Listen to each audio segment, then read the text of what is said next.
Look at these fancy houses.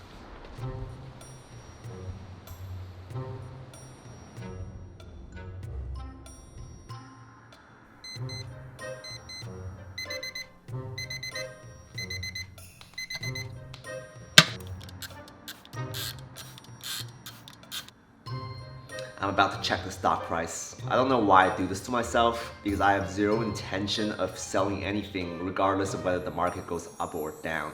So I'm really just gambling for emotional high here. If I'm in the green today, then I get a bit of an ego boost. But if I'm down by $10,000, then it's a real shitty start to the day. Fingers crossed.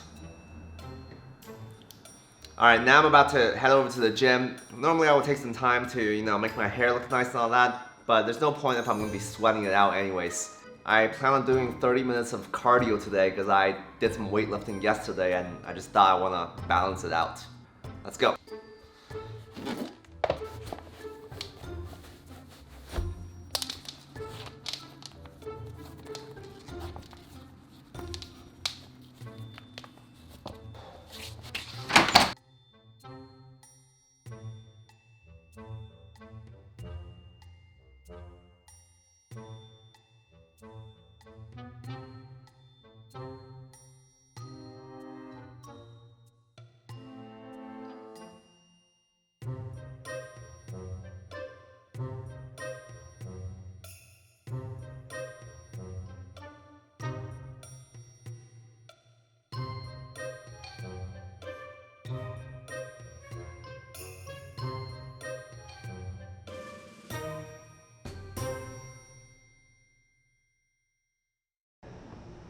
So you think you were right? Bring it on, prove me wrong. Go put up a fight. The way I do will knock you down.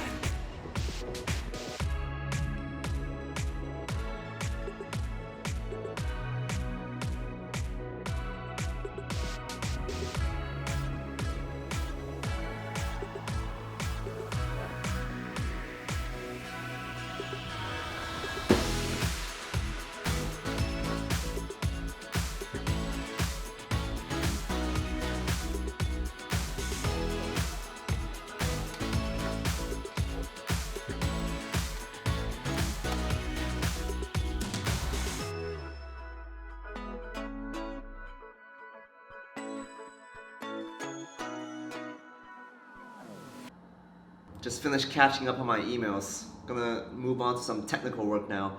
Today we're doing a backfill script. Imagine that you have a vaccine site and people who come by have to put their names down in order to get vaccinated. At some point down the line, officials decide that we also want to collect the age information from each individual who comes by the vaccine site. It will be unrealistic to expect that all the people who already took the vaccine are going to come back to the vaccine site so they can give their age information to the officials. So this is what backfill is about. We source the age information from elsewhere and then we add the age to each of the people's names who are already in the vaccine database.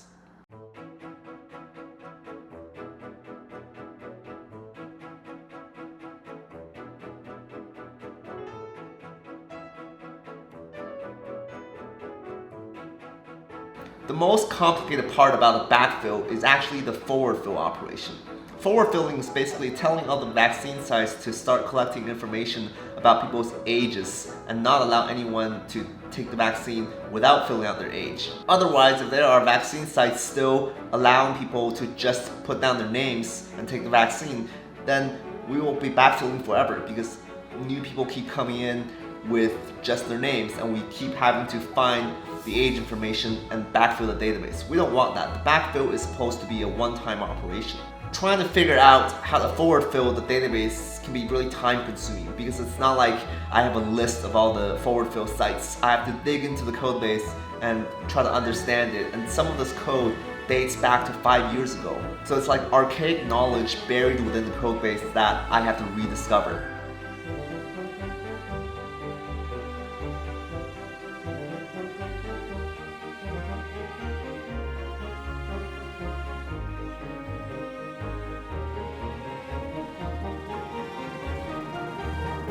Alright, we're gonna grab some lunch now. Normally I wouldn't really eat outside because it's kind of time consuming to wait around for your food.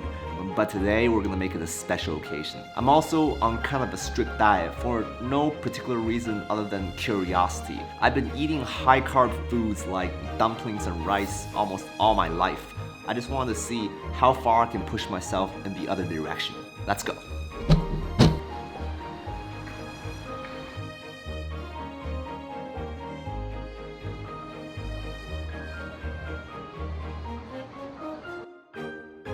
So I'm trying to consume the minimum amount of calories each day to get up to 140 grams of protein. That tuna I just had, that was 80 grams of protein. Highly efficient.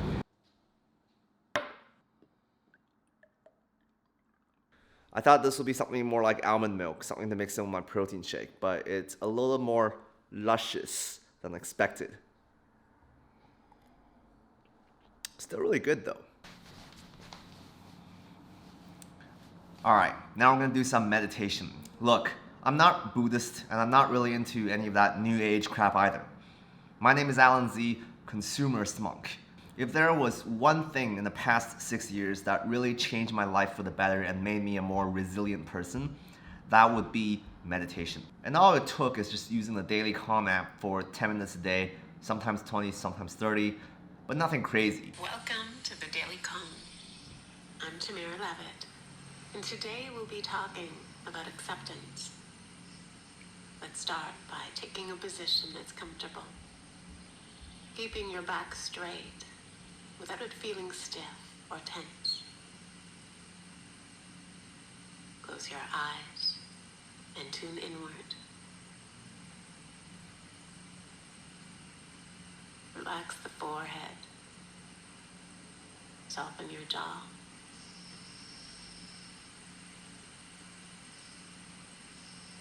Allow your entire body to feel heavy and weighted.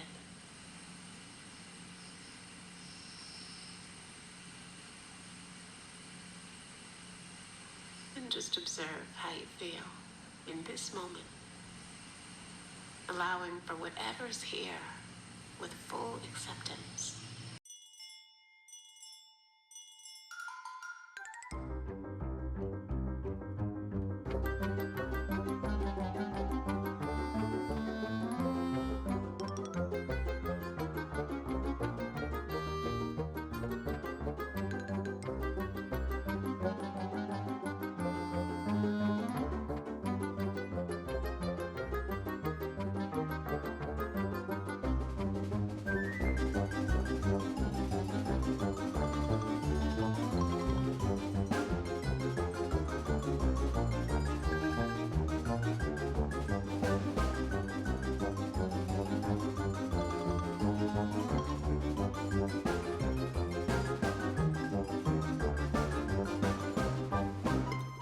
Once you've gotten the hang of it, writing code really isn't the hardest part of the job. To level up as an engineer, it's more about architectural design. You want to set up your system in a way that's very intuitive for other software engineers to understand so that you don't become a bottleneck. What separates a higher level engineer from a lower level engineer is having the foresight to foresee how the system will play out in the long run. So I've spent a fair amount of time writing code today, and because I'm quite familiar with what I do, I can finish faster than perhaps somebody who has no experience with the code base. Now that I have some free time on my hands, I can brainstorm novel ways to make the code that our team owns easier to maintain and manage for the future. This is where creativity comes in.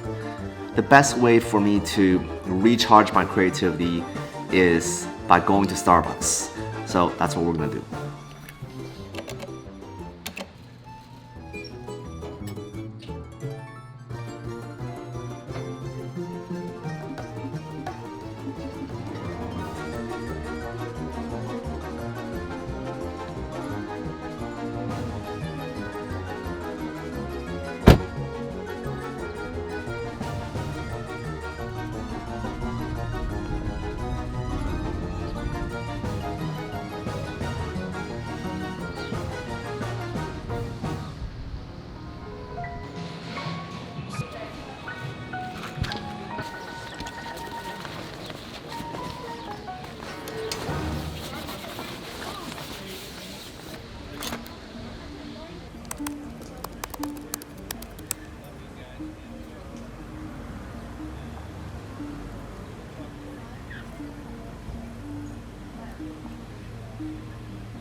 super random, but I was just like sitting here drinking my coffee, and this other vlogger who happened to also be vlogging at this particular Starbucks came up to me and just chatted me up.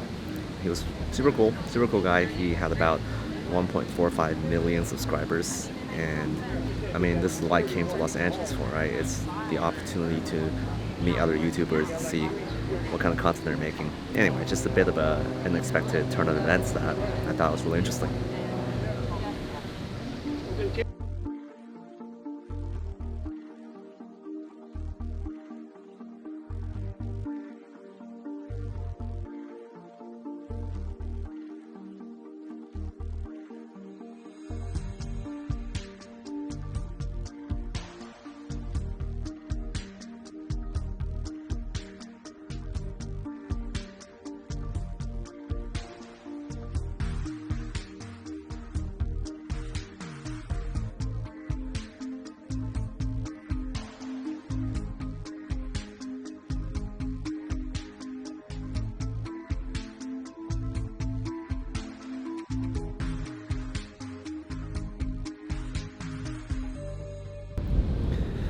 Well, that's a wrap for my work day. I'm just gonna hang out at the beach here for a little bit longer to see if I can catch the sunset. But chances are I might have to head back home a little early because it's really cloudy up there, and the weather report says it's going to rain tonight. I hope you've enjoyed my first day in the life video. Don't forget to like and subscribe. I'll see you next time.